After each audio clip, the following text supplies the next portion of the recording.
네, 반갑습니다. 제가 오늘 속보를 가지고 왔는데요. 경의성이 개통된다는 속보가 있습니다. 또 하나가 윤석열 정부가 탈핵 정책으로 전환했다는 소식이 있습니다. 너무 기쁘죠? 네, 만우절이었습니다. 오늘 4월 1일이 만우절입니다. 곳곳에 이제 꽃잔치가 이렇게 지역마다 다 다채롭게 열리더라고요. 오늘 4월 1일 날 또 여러분들과 함께 만나게 되어서 반갑습니다. 오늘도 생명을 이어가고 계시는 곳곳에서 공동체 운동을 하고 계시는 세 분을 모셨습니다. 첫 번째로 우리 강돈수 희망바라기 대표님과 두 번째 우리 부산 한살림 장병윤 이사장님, 세 번째 대천천 마을에서 활동하고 계시는 하재필 활동가님, 이렇게 세 분을 모시고 얘기를 좀 하고자 합니다. 우리 첫 번째로 강돈수 희망바라기 대표님 모셨습니다. 대표님 반갑습니다. 네. 안녕하십니까. 네, 우리 대표님 또 막상 마이크에 앉으시니까 좀 긴장되시죠? 네, 긴장 안 하셔도 됩니다. 이런 걸 처음 해봐갖고. 네, 저도 네. 처음입니다. 네. 희망바라기 대표, 희망바라기라고 되어 있는데, 우리 희망바라기가 어떤 곳인지 간단하게 소개 좀 부탁드리겠습니다. 희망바라기는 2015년 10월에 네이버 카페 희망바라기 시작했어요. 그게 정신장애인 자전 모임이고요. 가족, 당사자, 전문가들이 같이 모여서 하는 그런 자전 모임입니다. 그 정신장애라는 말하고 저는 또 정신지체장애라는 말도 알고 있는데 그 두 개가 좀 어떻게 다른지 바뀐 말인지 궁금하네요. 한 10년 전에 바뀐 게 정신 영역에 정신장애 있고 지적장애, 자폐장애가 있었는데 지적이랑 자폐가 합쳐갖고 발달장애를 부르기도 하고 지적장애를 부르기도 합니다. 예. 저도 좀 용어가 새롭긴 한데 혼용되어서 막 쓰고 있기는 했는데 발달장애는 이제 그런 말이고, 그러면은 희망바라기는 정신장애 영역에서 이제 계신 분들이 여기에 계시는 거죠. 그러면 이제 만들어진 게 2015년에 만들어졌네요. 지금 한 8년이 다 돼요. 8년. 어쨌든 8년의 또 역사 동안에 많은 일들이 있었던 것 같은데, 저는 뭐 크게는 좀 어떤 일을 하고 또 어떤 일이 있었는지. 15년에 이제 저희 지금 같이 초천행 멤버는 제 여자친구랑 같이 둘이서 하다가 2016년 1월에 두 분이서 그러면은 이 센터를 만드신 거네요. 초천행 멤버가 제 둘밖에 없죠. 여기 있다가 16년도에 부산, 울산, 경남 지금 희망을 자주분을 만들어서 2020년도까지 부산, 울산, 경남 하다가 부산 분도 안 계셔갖고 부산, 경남으로 이제 이어오다가 2020년까지 이어오다가 2021년에 이제 그 희망바라기라는 그런 자전거를 두고 또 그 사이즈 육성 사업이라는 그런 걸 한번 해보고 싶어서 멤버가 돼갖고 육성 사업을 통해서 2021년 12월에 이제 고용노동부 예비 사회적 기획이 되면서 주식에서 희망바라기 되었습니다. 그러면은 현재 그 구성원들 멤버는 뭐 어느 정도 계시는 겁니까? 지금 멤버는 설명을 드려야 될 것 같아서 희망바라기 자주 모임이 원래 있고, 그리고 그 이후 이제 부산 정신장애 자립센터로 이제 만들면서 자주 모임이 센터 밑으로 들어가서 그 자주 모임이 되고, 아까 예비사회적 기획은 그냥 영리 목적으로 해서 지금 정신장애인 돕기 위해서 그런 판매가 되면 그걸 이제 센터로 해서 질환자분이나 정신장애인 이렇게 조금 어려운 분들에게 좀 이렇게 도와주는 방향으로 해서 지금 그렇게 진행되고 있습니다. 그러니까 정신장애 자립센터가 있고 희망바라기는 예비 사회적 기업이고 이렇네요. 그러면은 그 여기서도 뭐를 만들어내겠네요. 생산품이라든지. 제가 갖고 왔는데요. 그래요? 지금 이게 한번 보여주세요. 이게 제가 들고 있을게요. 이게 저희가 재작년에 이제 육성을 통해서 이제 그때 만든 티셔츠, 그 일러스트 아. 그림을 통해서 이제 제품을 이제 제품 입혀서 네. 그림을 입혀서 이제 판매를 하고 있습니다. 아, 그 그러면 작품 정인장애인분들의 작품을 이제 예. 제품을 통해서 만들고 있습니다. 아. 티셔츠는 한 예. 2년 전에 만든 그거고요. 아, 예. 그러면 요 티셔츠에다가 요런 그림을 입힌다는 겁니까? 맞습니다. 예. 아, 이게 그러면 우리 그 여기 센터에 계시는 분이 하신 네, 거네요? 네, 맞습니다. 아, 이 옷 질감도 좋고 되게 좋은데요? 그러니까 이것도 어떻게 시작하냐면 예. 이제 2020년도에 예. 사회적 기업 하시는 분들 대표님 몇 분 알아갖고 음. 콜라보식으로 하다가 아, 지금도 콜라보식 하는데 예. 이것도 이제 저희는 이제 그림 일러스트를 그리고 예. 제품을 거기서 이제 만들어서 아, 만들고 있습니다. 예. 이거 얼마 하는지? 이거는 네. 그러니까 보통 10,000원인 15,000원에서 10,000원 사이입니다. 예, 그럼 단가가 나올 것 같은데요? 네, 아. 그렇게 판매하고 있습니다. 아, 그렇습니까? 네. 아, 색감도 좋고 네. 너무 예쁘네요. 또 하나 좀 더 봐도 네. 되겠습니까? 이게 저 대표님 많이 가져오셨네요. 네. 이건 이건 저 예쁘다. 초창기에 예. 만든 제품 에코백입니다. 아, 어머나, 이 네. 에코백이 너무 예쁘네요. 이것도 이제 에코백이고. 에코백이요. 아, 그리고 그러면은 요 그림을 우리 센터에 계시는 분이 작품으로 만든 제품입니다. 이게 그러시면- 초창기에 나왔던 예. 거고요. 예. 지금 저희가 나왔던 건 지금 이런 식으로 지금 이 신제품으로 여기 지금 만들고 있습니다. 어머나, 이 색감도 좋고, 네. 이 뭐라 그럽니까? 디자인도 네. 너무 좋고. 네. 아, 이걸 만드신다고. 네, 지금 아. 만들고 있습니다.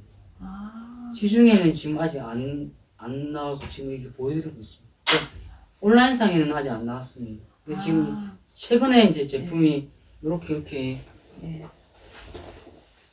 지금 어머, 나왔어요. 어머, 네. 세상에 너무 네. 예쁘다. 예. 아, 네. 예, 괜찮습니다. 그러면 계속 좀 봐도 네. 되겠습니까? 이것도 제가 갑자기 가방 장사가 된 느낌인데 되게 가볍고 재질도 되게 좋고, 이게 지금 그 희망바라기에서 정신장애인 분들이 이제 예. 작품을 통해서 제품화된 지금 다 그겁니다. 2021년도부터 저희는 네. 시작했습니다. 그럼 지금 현재 인터넷 경로로 판매는 아직 안 하고 계시고. 아까 맨 처음에 봤던 거는 네. 온라인에 있는데 이거는 네. 지금 온라인 아직 안 나왔습니다. 이것도 곧 온라인으로 옮길 거예요? 그럼 여기 뭐가 좀 많습니다. 뭐 계속 이렇게 동물처럼 나오고 있는데 이건 아니고. 네. 아니 가방 되게 멋지고 예쁘네요. 네. 사회기업 대표님도 콜라보식으로 해서 지금 예. 만들고 있습니다. 아직 뭐 가격이나 이런 건 안 정해졌어요. 가격은 정해졌습니다. 아까 네. 이거는 네. 8,000원 정도, 큰 거는 이제 만 원에서 한 12,000원 사이입니다. 큰 거 좀 더 받아도 되겠는데 굉장히 작품성 있고 네. 좀 의미가 좋아서 판매 경로나 네. 이런 것만 좀 잘 개척하면은 굉장히 생산성도 있어 보이고 희망도 있어 보입니다. 지금 제가 이걸 어떻게 하게 되면 발달장애인 분이 그림을 통해서 제품만을 보고 저도 예. 육성을 통해서 그때 조금 발표를 많이 했었거든요. 네. 나가서 이제 제품에 대해 얘기하고 하니까 정신장애 쪽에는 저희가 첫 시도하는 거거든요. 그래서 발달장애인 같은 있는데 저희는 정신증이 없죠. 예. 제가 나중에 마치고 하나 구입하도록 하겠습니다. 감사합니다. 네. 어쨌든 이 정신장애인 정신장애를 가지신 분들이 모여가지고 뭔가 이렇게 같이 좀 협동하면서 네. 이제 물품도 만들어내고 네. 그리고 또 같이 의지하고 네. 좀 소통하는 게 네. 그것이 희망바라기네, 그죠? 네, 맞습니다. 그래서 희망바라기로 네. 여자친구가 이름 지어준 거거든요. 그 여자친구의 그 여자친구분이 대단하신 것 같습니다. 지을 때 해바라기나 희망바라기 둘 중에 네. 해바라기는 있는 걸로 알고 있거든요. 네. 그래서 이거는 그래서 희망바라기가 그러면 희망을 바라는 마음에서 희망바라기라고 정신장애 쪽으로 희망을 바라는 마음에서 희망바라기를 지었거든요. 근데 우리 그 사회에서 어쨌든 정신장애를 가지고 계시는 분들이 상당히 좀 많을 것 같는데 또 이렇게 자조 모임이 있다고는 잘 모르실 것 같아요. 서울 같은 경우는 한 10년 전부터 하고 있었는데, 부산 같은 경우는 저희가 15년 시작했지만, 16년부터 이제 부산, 울산, 경남을 모아서, 이제 초반에 이제 솔직히 지금도 이제 정신장애에 대한 인식이 그렇게 좋은 건 아니거든요. 언론에 자꾸 뭐 조현병 뭐 어쩌고 나오니까 저도 조현병이지만 약을 먹고 있는 사람들은 아직 조현병이 아니라 이게 그렇게 막 폭력적으로 안 바뀌는데 약을 안 먹고 이제 일부에 있는 분들이 이제 그 1, 2년 이제 약을 안 먹고 있는 상태에서 폭력으로 바뀌어갖고 그래서 사람들이 뭐 가끔씩 뭐 때려치고 막 그런 거는 약을 안 먹고 있는 분들이 이제 그 증상으로 나와서 그 폭력이 바뀌는 것이 약 먹고 있는 뭐 조현병 당사자분들은 그렇게 가격해지지는 않습니다. 저도 한 20년 넘게 약을 먹고 있는데 저는 그렇게 과격해지는 않거든요. 근데 언론에서 너무 자극적인 것만 자꾸 보도를 하니까 네. 실질적으로 그러니까 가족들하고 당사자들 그것 때문에 너무 마음이 상처를 받죠. 두 번의 상처를 받는 두 번의 상처를 받으니까 결국은 온도는 외투론이 되면서 네. 집에서 안 노는 거예요. 자꾸만 숨어버리는 숨어버리니까. 거죠. 네. 그럼 어쨌든 이 방송을 통해 가지고 네. 우리가 좀 작지만은 네. 나도 여기에 좀 가입해서 같이 좀 얘기도 나누고 소통하고 싶다 이런 분들은 어떻게 하면은 여기 가입할 수 있습니까? 따로 뭐 그건 없고 저희 센터 하나 방문해 주시거나 아니면 내부 카페에 저희 이제 부산 정신장애 자립센터를 치면 그 뜨는데 거기로 가입을 하시면 됩니다. 그리고 찾아오시려면 차후에 나중에 뒤에 뒷부분에 저희 센터 그 포스터가 나오는데 그거 보시고 전화나 아니면 상담 방문하시면 될 것 같습니다. 아 그러면 저희들도 나중에 자막으로 네, 그냥 대표님 전화번호를 넣어도 됩니까? 네 됩니다. 아 사진을 좀 안 봤는데 네. 사진 보면서 같이 네. 좀 얘기할까요? 네, 동영상으로 해갖고 사진 네. 그 뒤에. 네. 네. 저 영상에 대한 거는 잠깐 좀 설명해 주시면은. 네, 저게 제가 어릴 때부터 이제 그 당시 국민학교 때 다닌 그때는 특별반이라는 게 있었죠. 공부 못하면. 그래서 그때 이제 담임 선생님이 다 오지만 그 공부 못한다고 나무 의자 내려치더라고요. 그래서 그때 그때부터 충격 한 번 받고 중학교 때 이제 왕따로 폭력당하고 군에서 이제 구타면 강하게 있다가 군대 제대하고 나서 2022년도에 이제 못했는데 그렇게 그 당시 정신분열증인데 지금 조현병이 발병해갖고 지금 이렇게 20년 넘게 생활하는 내용을 제가 만들었습니다. 아, 네. 지금 강동수 대표님의 일생을 스토리로 이렇게 짤막하게 네. 엮어내신 거네, 그죠? 그 뒤에 보면 이제 저희 센터랑 또 네. 주식에서 희망바라 그 포스터가 있는. 저기는 이제 비행식 제과점에서 일하시던 모습도 나오네요. 아 저기는 벤시 제가 좀 말고 네. 20대 후반에 그 장애인 개발원이라고 정관에서 그때 나와서 일반 제과점에서 이제 일할 때 모습. 아, 제과점에서 네. 일하시던 네. 모습. 아, 네. 예, 20대 시절도 있고 30대 시절도 있고. 네. 아, 30대는 좀 살이 많이 쪘죠. 그때 아. 약을 먹다 보니까 땀은 다 안 찌는데 배만 이제 자꾸 아. 찌더라고요. 그게 정신과 약의 그런 약의 그거는 그거라서 저 말고도 다른 분 다 그렇게 네, 살이 찐다고 배만 하시더라고요. 나오더라고요. 배만 나와서 근데 다 그런 건 아닌데 그냥 자꾸 뭐 간식하다 많이 먹다 보니까 배 조금만 이게 뭐 다른 살 안 찌고 그게 조금 어쩌면 정신장애 쪽이 그거라고 좀 다른 분들도 다 그렇게 경험해서 저 사진은 지금 뭐 하시고 계시? 아까 지금 뭐 피켓 들고 그거는 이제 제가 옛날에 그 동료중 금장장애센터에서 동료중 할때 나가서 이제 그 장애에 대한 그런 그 복지에 관련해서 들고 시청 쪽에서 뒤에 가서 들고 있는 그 장면입니다. 인권 문화제 한 사진도 있네요. 2019년도에 정신장애 쪽에 저희가 참여해서 지금까지 계속 참여하고 있습니다. 예.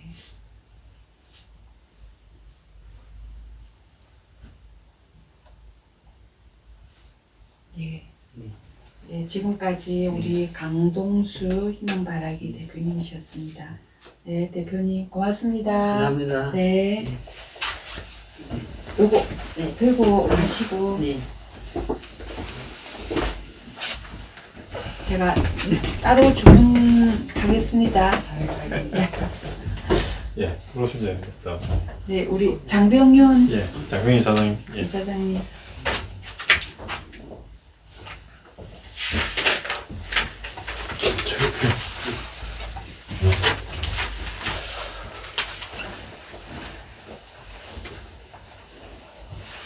시작할까요? 네. 네, 반갑습니다. 우리 두 번째 게스트로 부산 한살림 부산 장병윤 이사장님 모셨습니다. 이사장님 반갑습니다. 네, 반갑습니다. 이 한살림은 사실은 굉장히 역사가 오래되고 또 아시는 분들은 다 아시지만 그래도 또 모르시는 분들도 있을 것 같아요. 모르시는 분들을 위해서 우리 이사장님 한살림 소개 좀 부탁드리겠습니다. 네, 한살림이 일단 뭐 연호를 제가 뭐 간단하게 이제 설명을 드릴게요. 한살림은 1986년도에 이제 출범을 했고요. 저희 부산 한살림 같은 경우에는 뭐 1993년도 이제 첫 발을 내디뎌서 부산 한살림은 원래 30주년을 이제 맞이하고 있습니다. 한살림이 세상에 나왔을 때는 뭐 여러 가지 이제 취지들이 있었겠지만은 일단 생명운동이 기치를 내걸었고요. 유기농 생산자와 도시 소비자의 어떤 직거래, 농산물 직거래의 어떤 형태를 띠고 이제 시작이 됐습니다.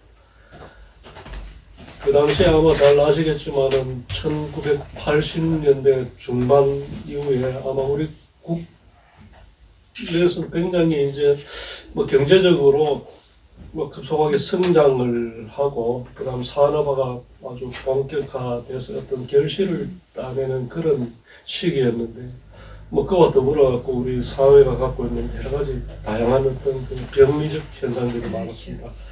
뭐 환경이 파괴된다든가 어떤 개인주의가 아주 뭐 득세를 한다든가 이런 또 여러 가지 이제 문제들 때문에 뭐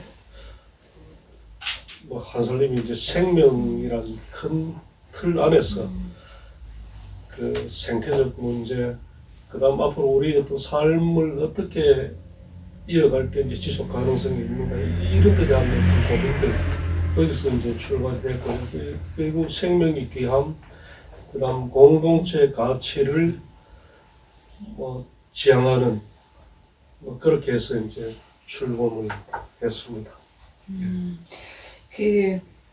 네, 제가 이사장님께 오늘 제목을 어떻게 좀 붙이면 될까요? 라고 여쭤보니까 물신의 시대 생명을 얘기하다 이렇게 타이틀을 주셨는데 어쩌면은 한살림의 그 정신과 이런 것들이 잘 드러나는 것 같습니다.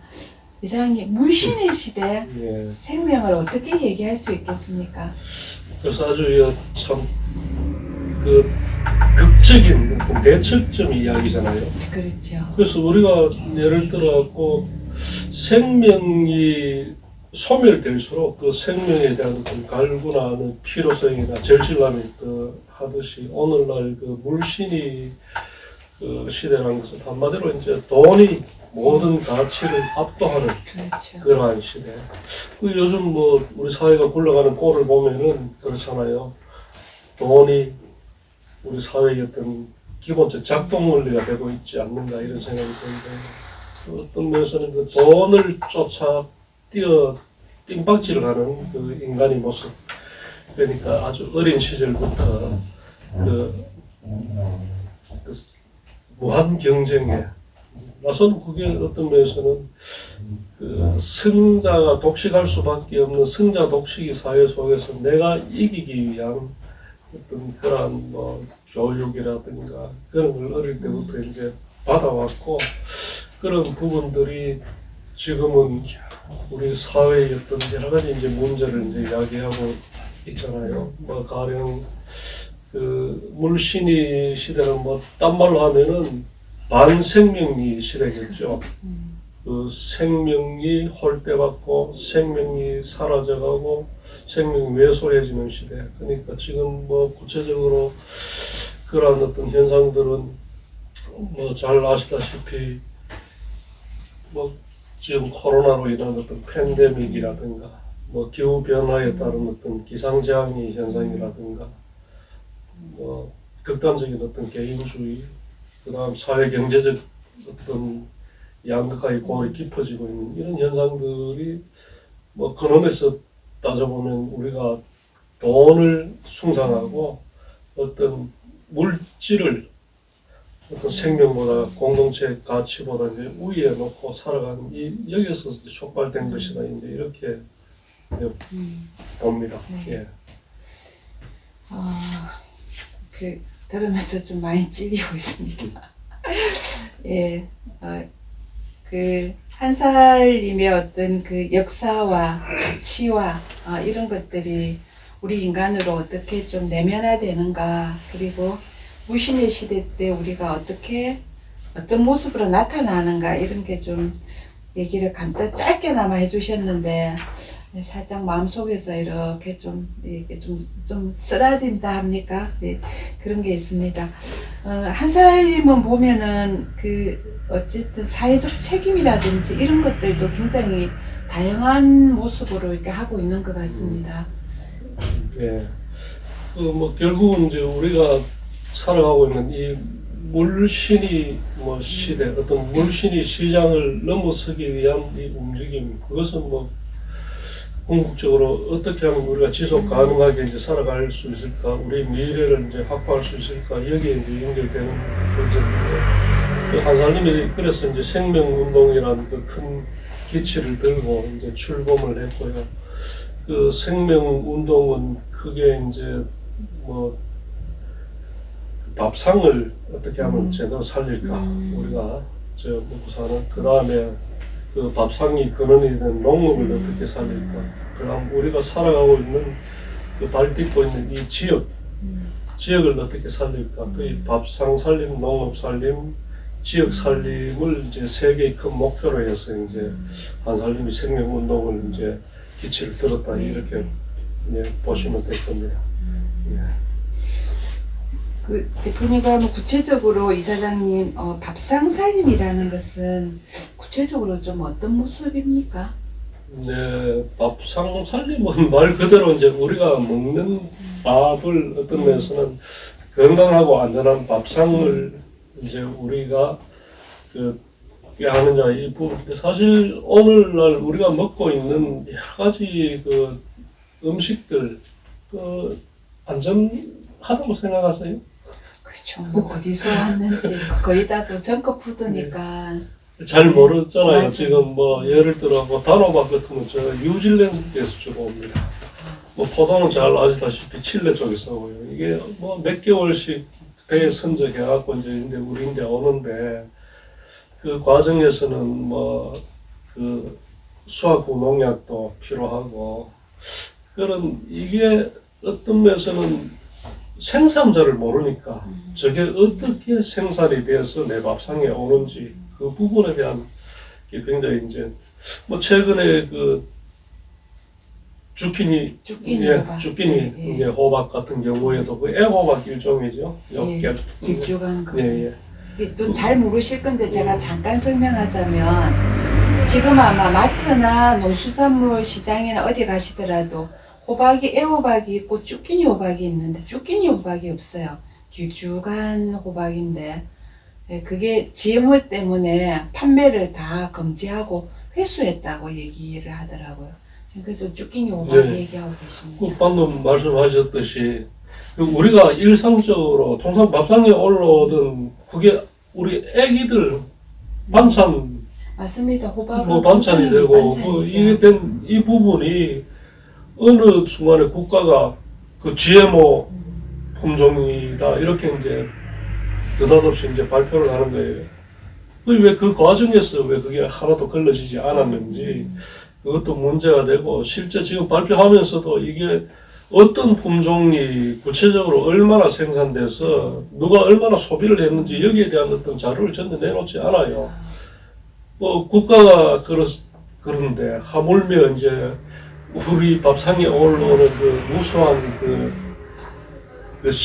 식품들이 과연 이게 안전한가 건강한가 이 부분은 항상 이제 회의적이에요. 그래서 뭐 극단적으로 이야기해서 현대인들이 먹는 특히 뭐 패스트푸드 뭐 정크푸드 이렇게 하잖아요. 그걸 뭐 또 죽음이 밥상이라고 뭐 이렇게 극단적으로까지 이야기를 합니다.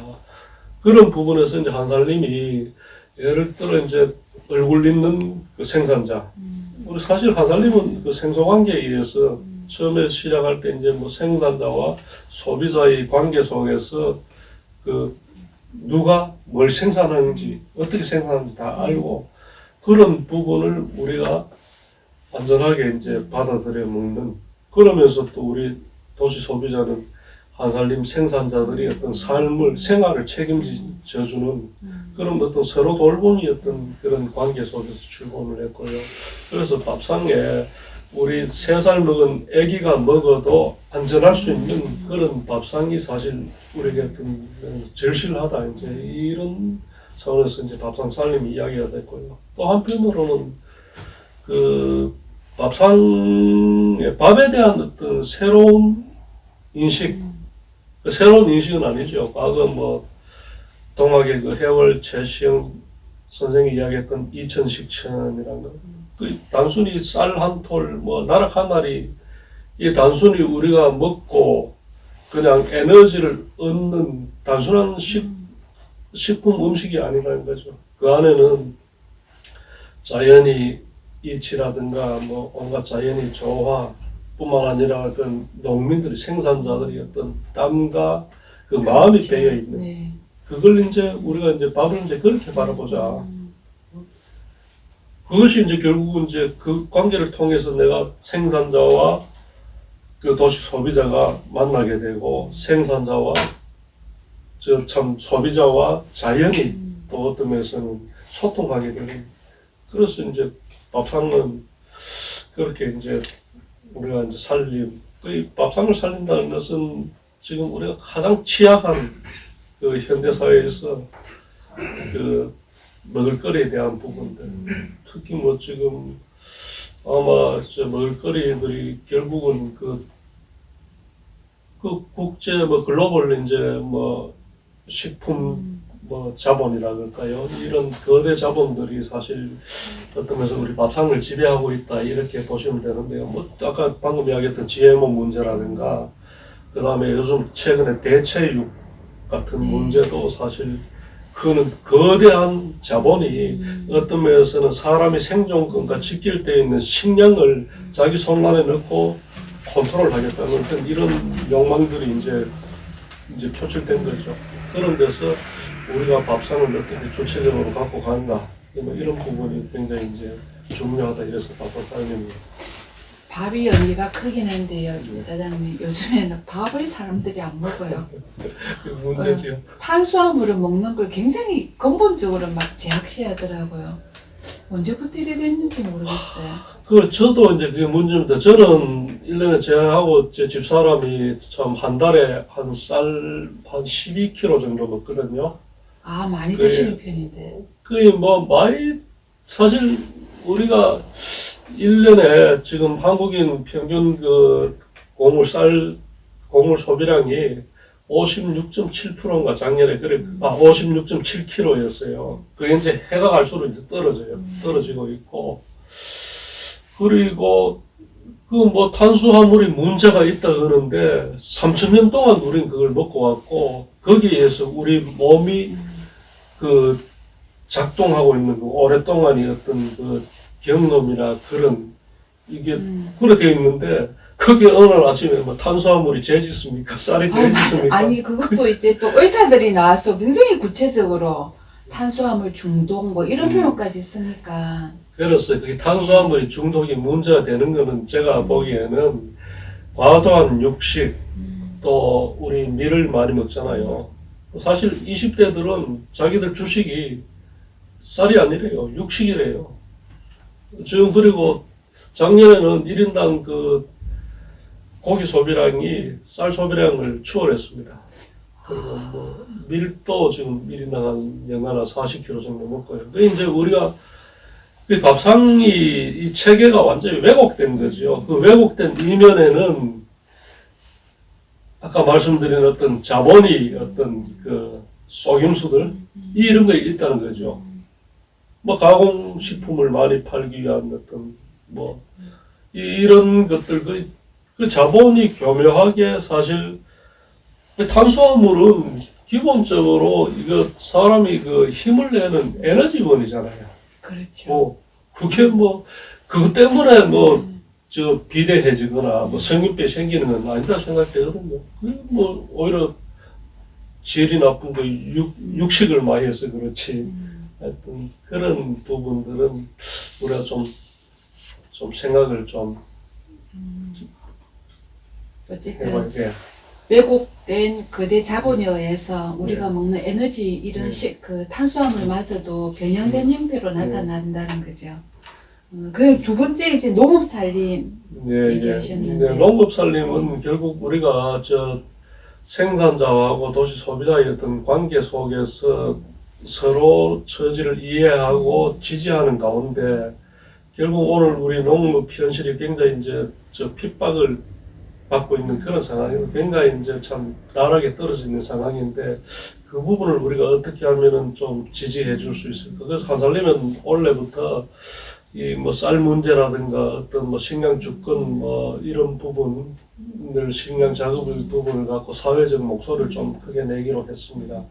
그래서 결국은 저 농업이 살아야 결국 우리 바탕이 살고 우리 어떤 생존이 어떤 게 믿을 수 있다 이렇게 이제 판단해서 농업 살림이 중요하다고 생각되고요. 그다음 마지막으로 이제 저희가 이제 또 지역 살림.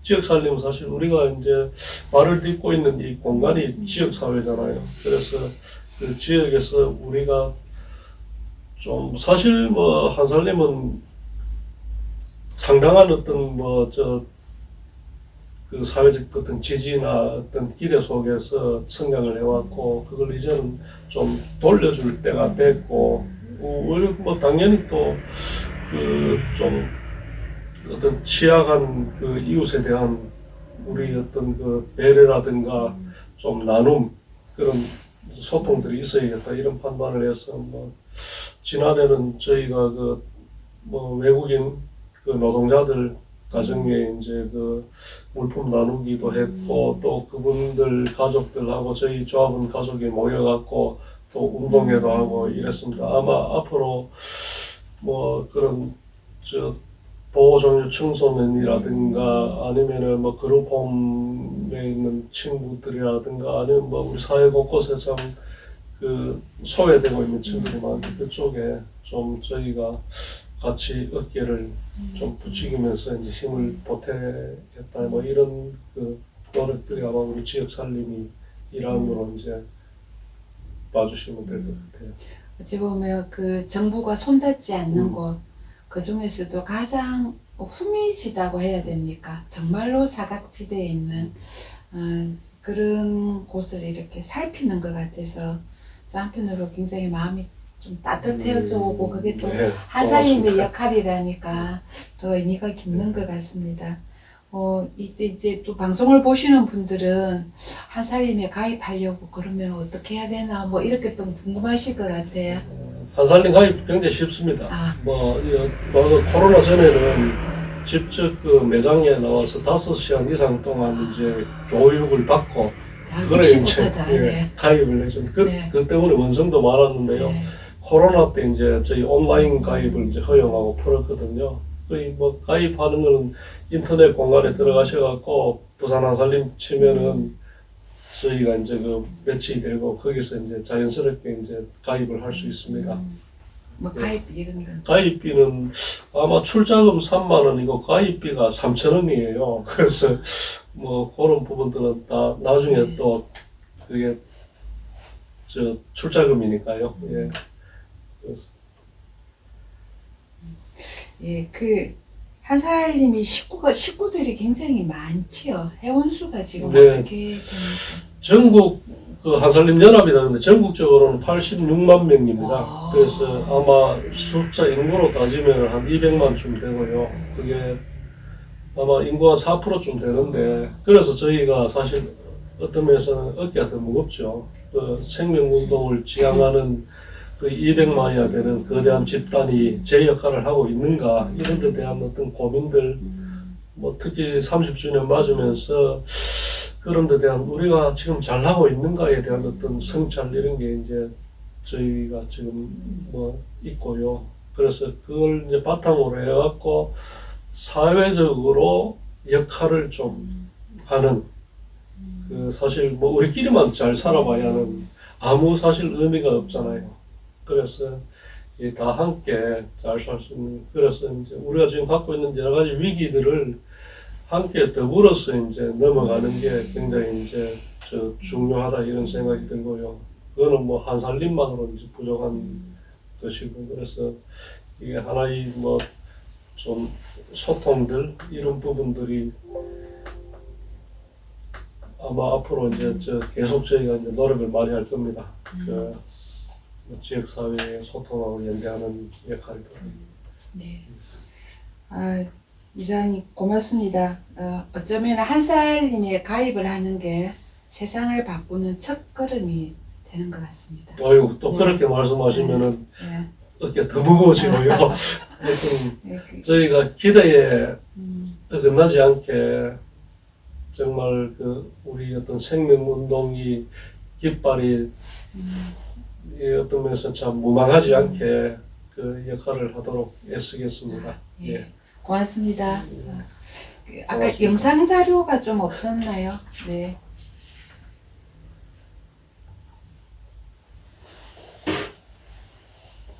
네, 이사장님, 저 영상 자료 지금 나올 텐데.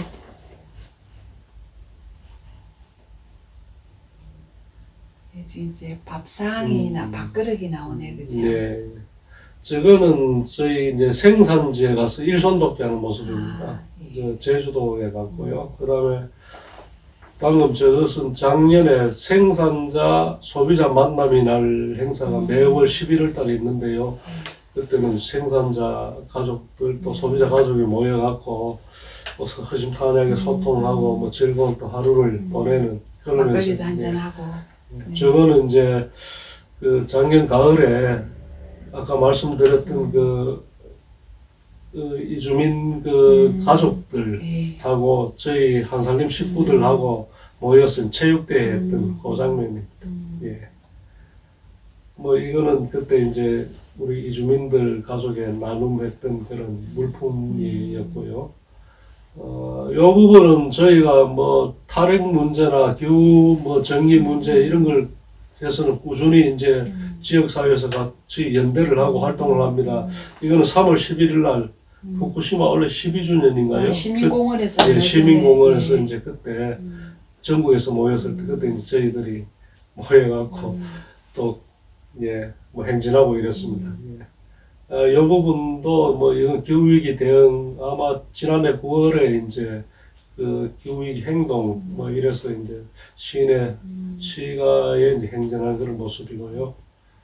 요 부분은 저희가 그 연말에 그 조합원을 대상으로 이제 저 쌀을 이제 모았어요. 그 좀 우리 이웃을 위해서 이제 그 쌀 모으기를 해서 쌀을 아마 사랑의 열매 쪽에 아마 전달을 했습니다. 예, 그 부분.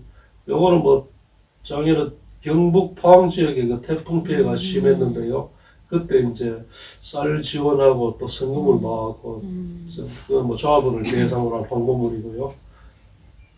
저거는 뭐 저희가 해마다하는 옷 되살림 운동이라고 옷을 모아서 저 옷을 통해 갖고 이제 저 동남아 쪽에 이제 그 학교를 이제 지어주는 그런 또 운동이고요. 방금 저 사진은 그 인도의 그 불가촉 그 천민 여성들이 그 농업 공동체를 이제 만든데 저희가 그 뭐 지원하고 또 현장에 직접 가서 교류를 하고 이제 그런 그 활동한 게 있는데 하시네. 네. 이거는 이제 최근에 그 터키하고 시리아 지진 예. 피해의 뭐 긴급 음. 모금할 때의 어떤 조합을 항목물입니다. 음. 그래서 저는 세상이 밥이 되는 한살림이라는 건데요. 이게 우리 한살림이 연합에서 30주년을 맞이하면서 좀 사회적 역할을 좀 해보자 이래서 이제 저런 캐치프레이즈를 내걸었고요. 예. 그 역시 마찬가지 사회의 어떤 밥이 되자. 이게 하여튼 저희들이 뭐 하여튼 저 지향인데 좀 제대로 됐으면 좋겠다. 또 많이 노력하겠다 이런 말씀을 드리고 싶습니다. 네, 이사님 오늘 토요일날 귀한 시간 내주셔서 감사드립니다. 네, 아이고 저희는 좋은 자리 마련해 주셔서 고맙습니다. 예. 한살림의 생명운동에 더욱더 실천하고 동참하도록 하겠습니다. 조합비하고 33,000원입니다. 인터넷으로 바로 로그인 하시면 가입이 된다 하니까 우리가 꼭 좀 실천할 수 있는 곳으로 좀 함께 해주시면 감사드리겠습니다. 네, 이사님 고맙습니다. 예.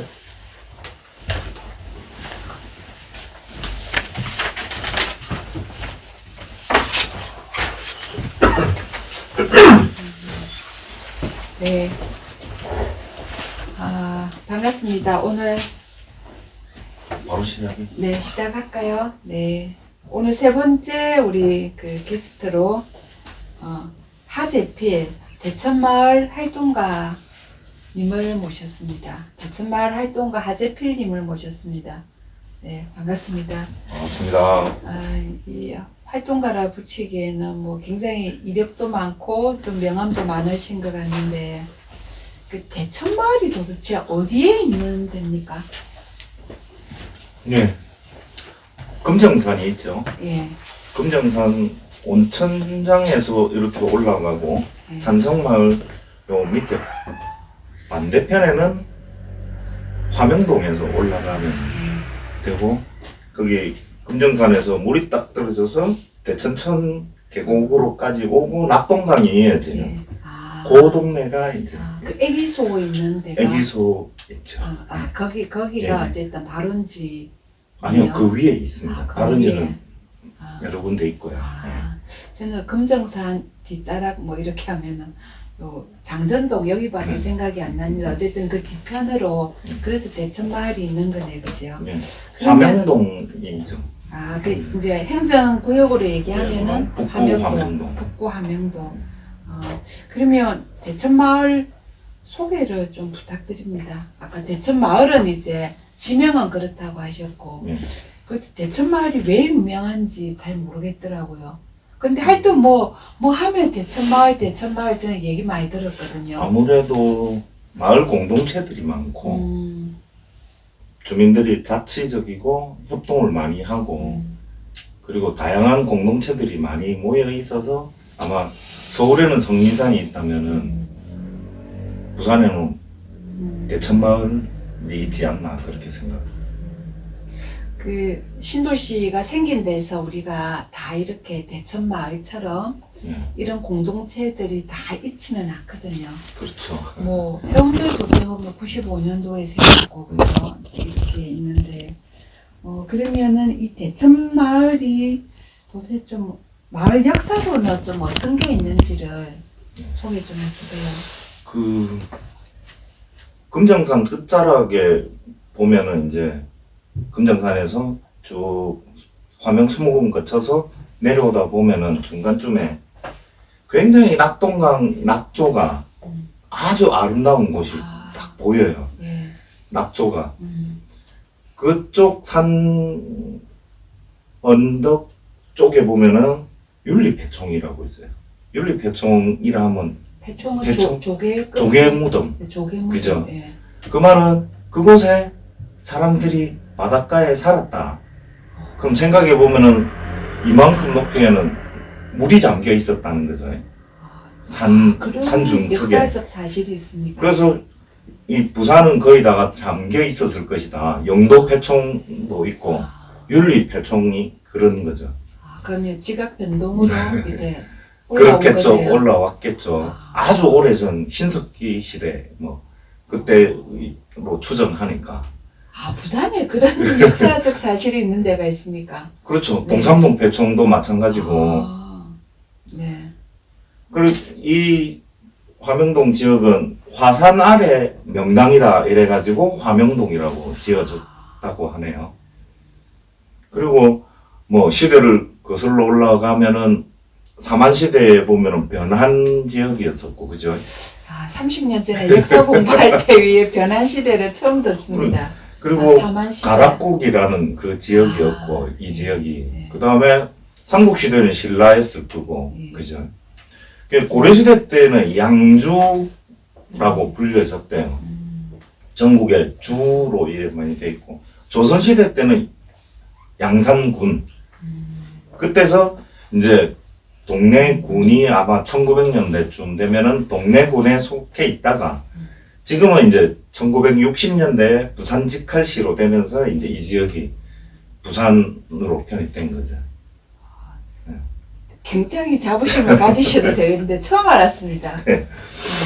저도 어릴 때 이쪽 지역은 15분 버스를 타고 네. 이제 그 보수동에 살았었는데 15분 버스 타고 금곡으로 가다가 보면 전부 몸 허허벌판이었어요. 여기 이 지역 화명동은 거의 아무것도 없었죠. 그 80년대 아파트가 막 주로 많이 지어지면서 2000년 이렇게 되면서 신도시가 되고 거의 이제 주택들이 많이 사라졌죠. 그렇죠. 거의 네. 지금은. 저도 2003년에 이사를 왔거든요. 아, 그러면 화명동에. 이제 2003년도에 결혼과 동시에 여기로 이사를 오신 거네요. 그렇죠. 아, 여기에서 그러면 대천마을의 활동가로서 역사가 시작되었다. 이렇게 뭐 되겠습니다. 직장을 주로 왔다 네. 갔다 하기도 했었어요. 네. 2003년부터 한 20년 지금 음, 활동을 하는데 뭐 시민단체 활동할 때도 있었고 뭐 사회적 경제 조직에 일을 할 때도 있었고 그리고 마을에 필요한 일이 있으면 마을에 또 일을 하고 그래서 제가 좀 뭐 한 연도별로 네. 제가 아는 마을에 어떤 네. 공동체가 있는지 좀 네. 자연스럽게 예. 제가 왔을 때 공동육아협동조합이라고 이렇게 11명의 엄마 아빠들이 모여가지고 다 함께 육아를 하자 해서 공동육아협동조합이 만들어졌대요. 99년도에 예. 낙동고등학교 예, 옆에 예. 지금 카이저 옆에 있는 그쪽 근처에 있었고 그 다음에 나중에 화명동으로 이사를 왔죠. 그리고 이 집 우리 대천 마을에 어떤 게 있었냐면 화명 포럼하고 화명 이동 발전 협의회가 있었어요.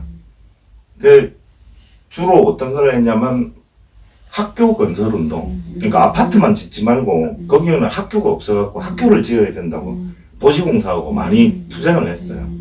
그래서 지금 금명여고 자리가 아파트가 될 수 있었는데 학교를 지어내는 성과를 냈던 게 주민 운동이 있었고 그 다음에 사경반대 사갱은 뭐지?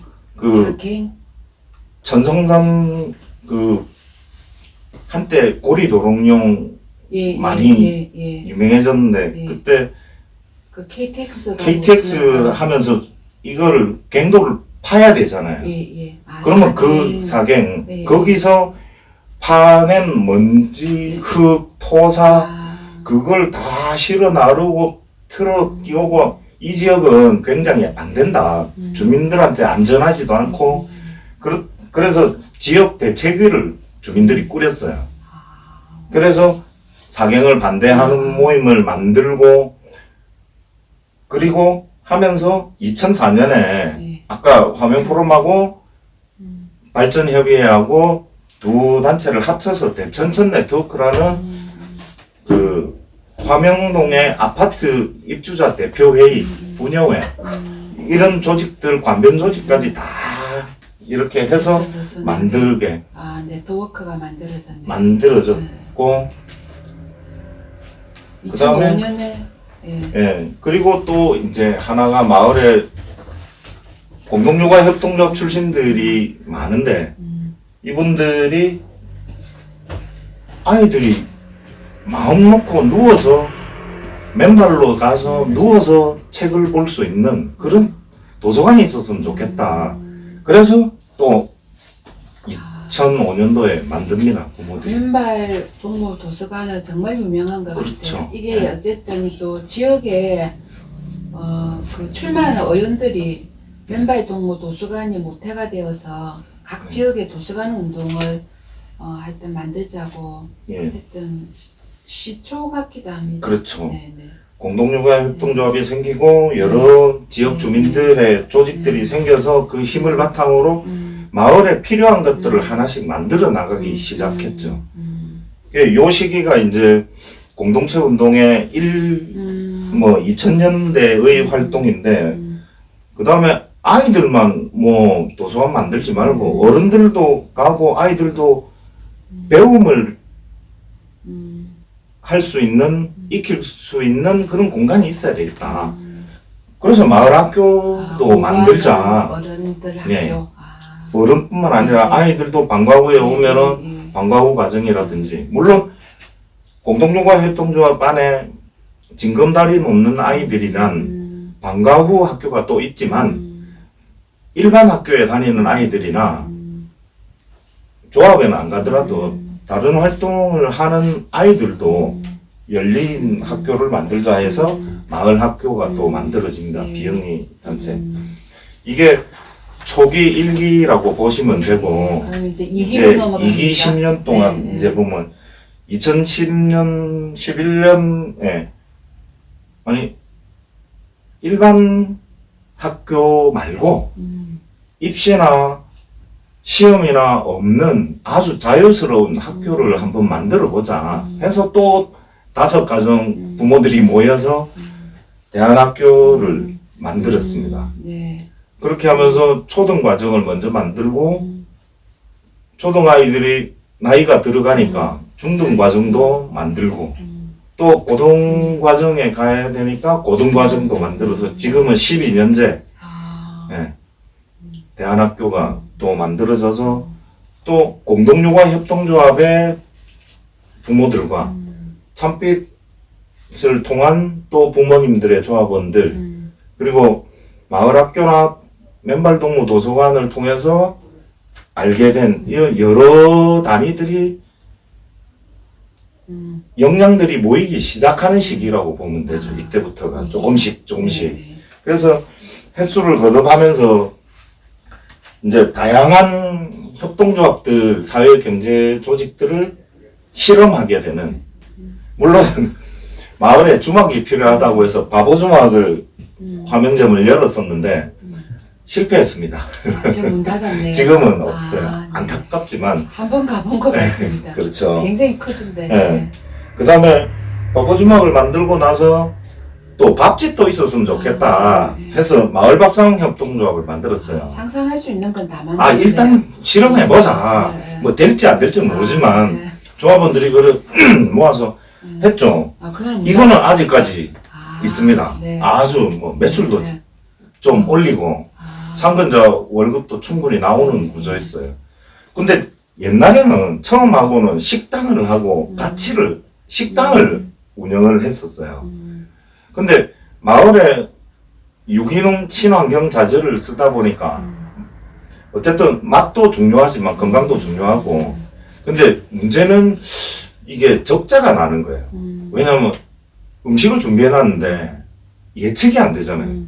그렇죠. 그렇다고 주방장 월급 나가야 되고 서빙도 나가야 되고 식당을 운영하려면은 인테리어부터 비용이 많이 들었을 건데 그거를 2년 이상 적자를 조합원들이 다 감내냈어요.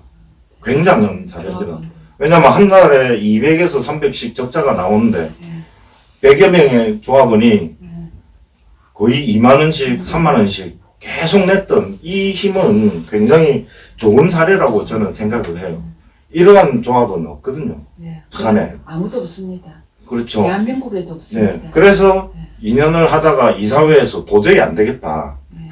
업종 변경을 하자. 네. 마침 또 거기가 그 자리를 옮기게 되는 그 아파트 짓는다고. 그래서 그 과정에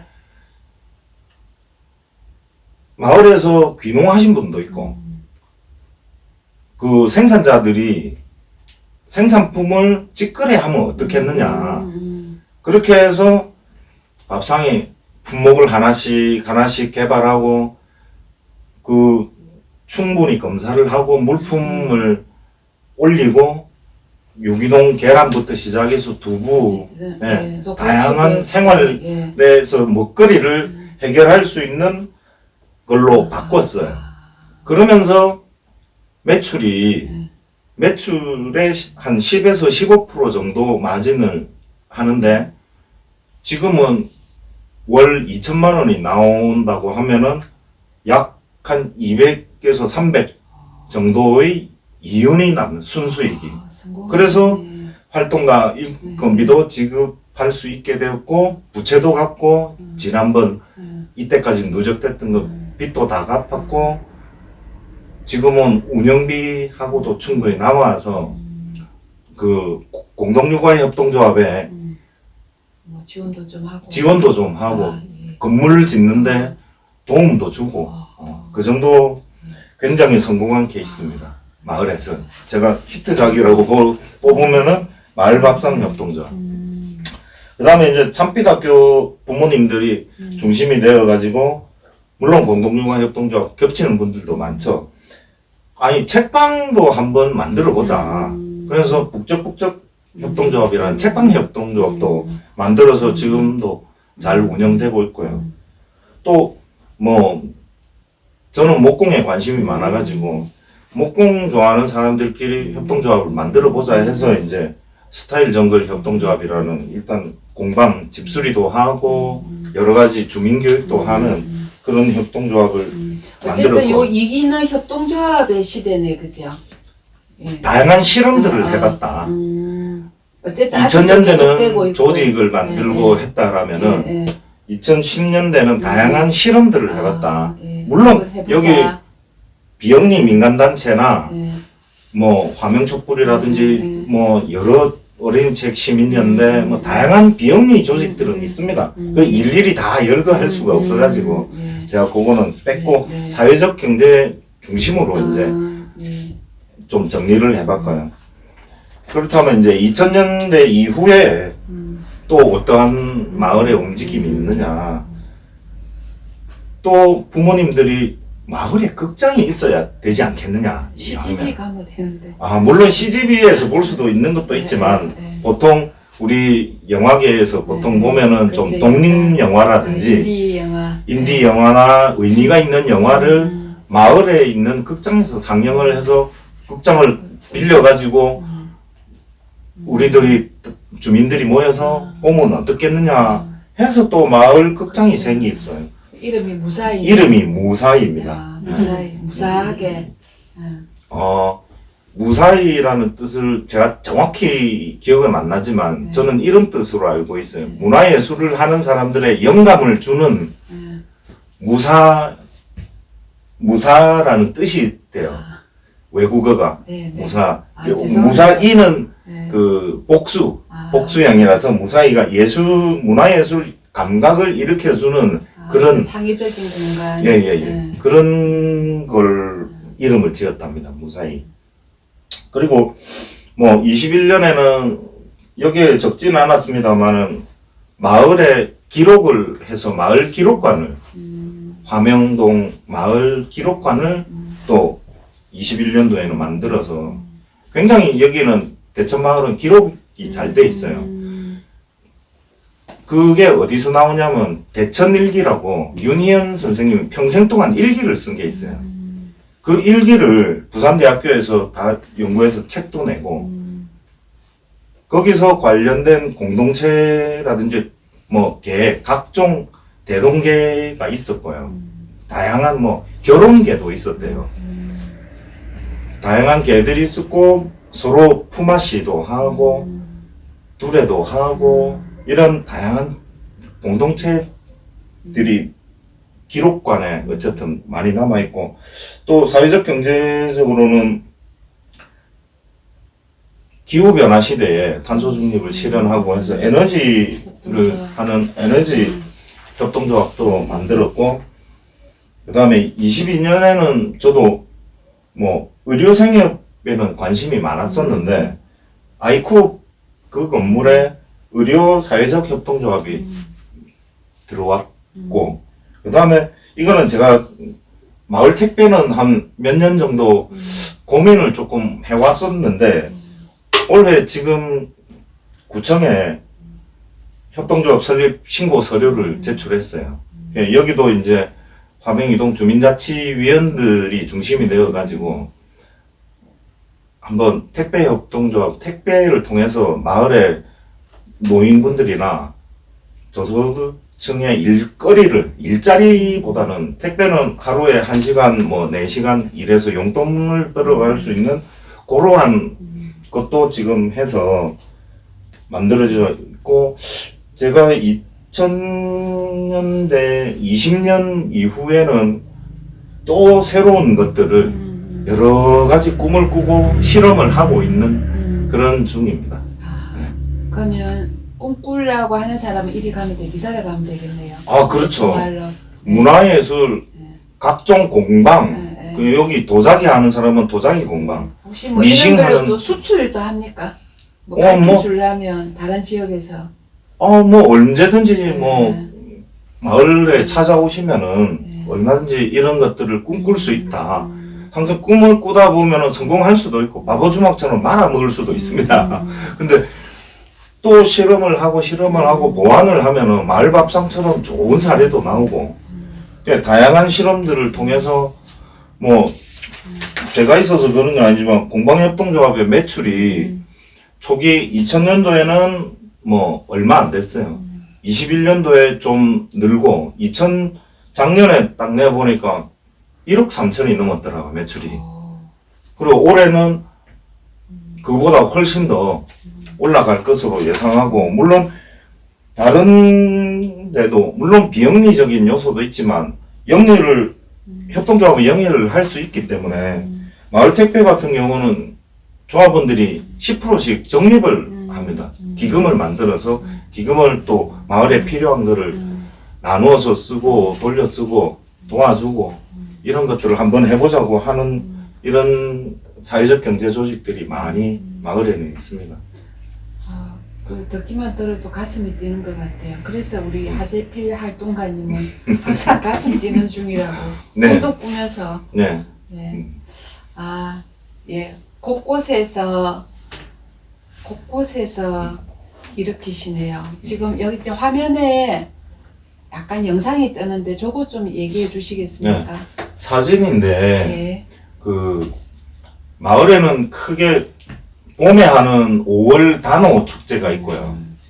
그리고 10월 달에 그 대천천 환경 축제가 있어요.